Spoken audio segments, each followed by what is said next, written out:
I don't like to brag, but as a father of two little girls, I'm pretty sure my toy box can beat up your toy box. I can't prove it, but I'm fairly certain the toys are cloning themselves in there. It defies all of the laws of physics. One of my favorite toys is an old Jack in the Box we picked up at a secondhand store. And it's really fun to watch all the little kids and their reactions to it because it's all over the map. And you turn the crank and in our case it's an elephant. The elephant pops up. Some kids laugh, some kids smile and clap, other kids jump, and then some get upset and they even cry.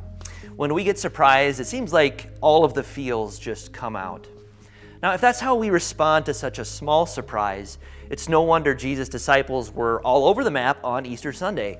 I mean, put yourself in their shoes. How would you respond to an empty grave, the sighting of angels, and the earth-shattering truth that your crucified Messiah is not dead, but fully alive? I mean, these verses from John 20 read like the opening scene of an action movie, right? There's darkness and drama and confusion, doubt, angels, and early morning foot race, a stone rolled away, and a stunning reversal as despair is exchanged for hope and tears traded for joy.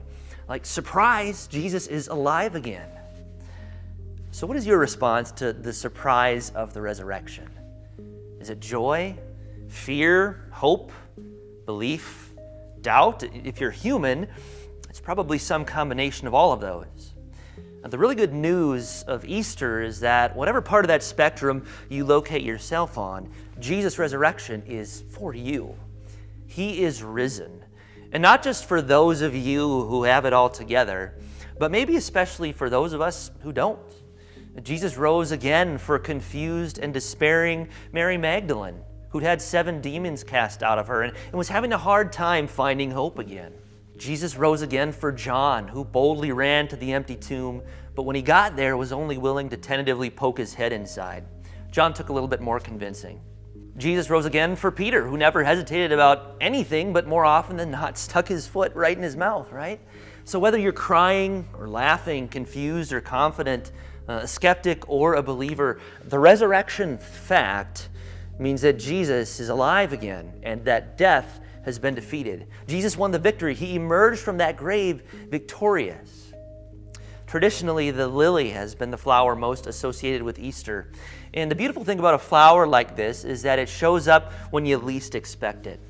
In the springtime, when the earth seems dead and decayed, this little green shoot pushes its way up out of the ground and it blooms and it blossoms. It's a reminder that God tends to work his biggest miracles in the midst of seemingly impossible circumstances. While it's true that we live in light of the cross, it's equally true that we live in light of an empty tomb.